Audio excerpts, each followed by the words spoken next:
Skip to 1 minute 55 for the beat breakdown.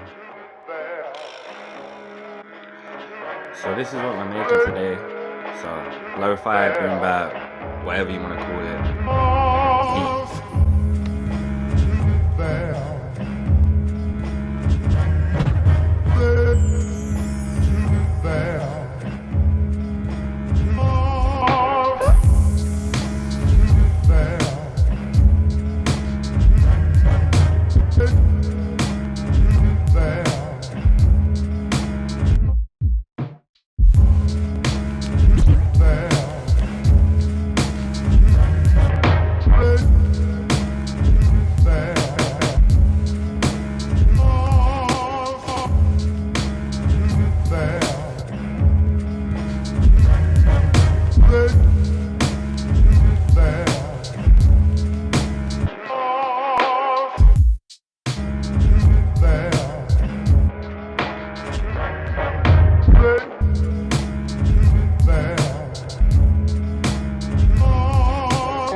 So for this beat I started with the sample chops. They had a lot of the drums in there still. I really like the rhythm of the kick and like the fact there was no hard transients in there. So I thought I'd make the drum loop around the sample this time.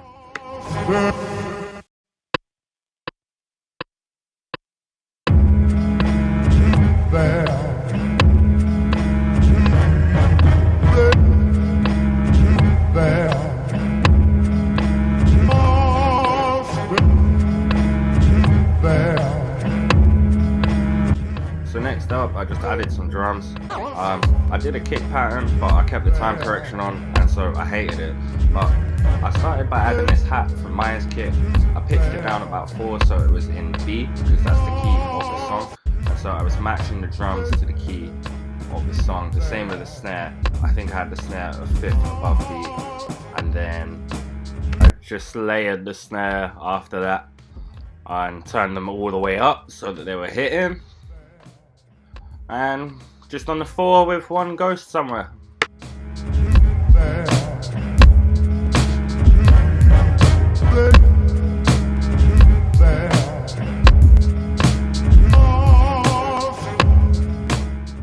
Yeah, so now I'm just you know, deleting that kick pattern I hated.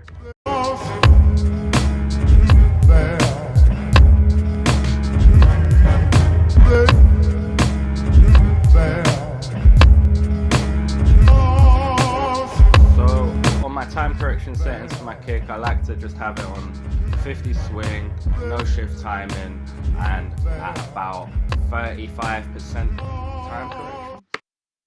So if I have one gem for you, it's to not use song mode and try and figure it out by 4 and 8 bar loops, but to actually make your 4 or 8 bar loop 64 bars, so that then you have so much to play with. Especially if you're working in half time, you probably only need about 44 to 52 bars. Then the next thing I do is enable the read function so that it's reading all of the automation that I'm putting in, and then I'm just increasing the volume and putting the track mutes in, and that can really set a solid foundation for having a full beat made.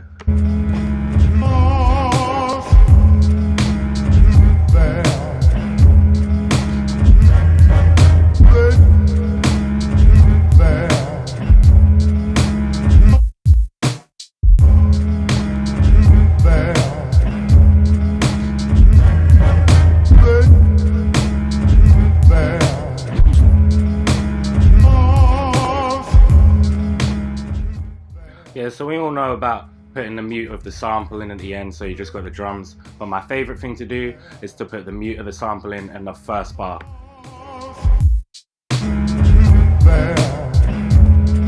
Now I'm just adding overdub effects, no explanation needed.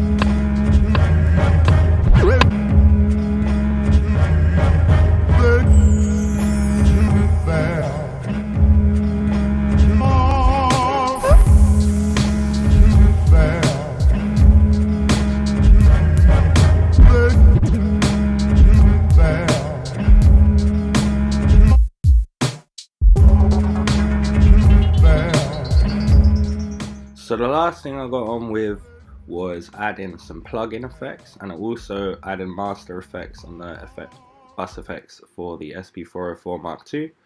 My personal favorite combo is the equalizer and then the cassette sim. It just really brings out the low end and adds this punch and saturation that adds just grit. I love it.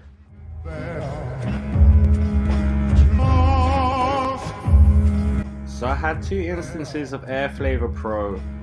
One of them was just on the third setting down, which is just a nice Akai speaker emulation. And then on the drums, I actually added this preset that was just basically dust being sidechained to the drum kick and snare, and it sounds awesome.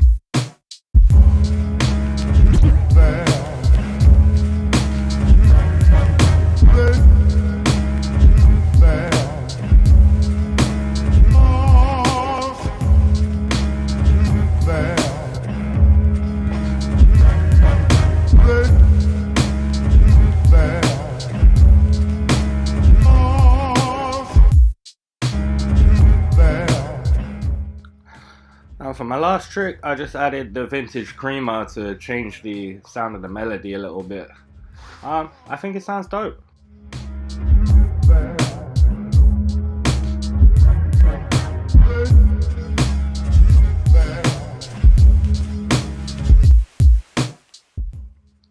Yo, so thanks for watching, guys. If you enjoyed this one, like, subscribe, all that good stuff. I've got a drum kit coming soon. If you want to lease this beat, it will be up on BeatStars. If you want to collab, just send me a DM on Instagram. Safe, guys. See you later.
Hey.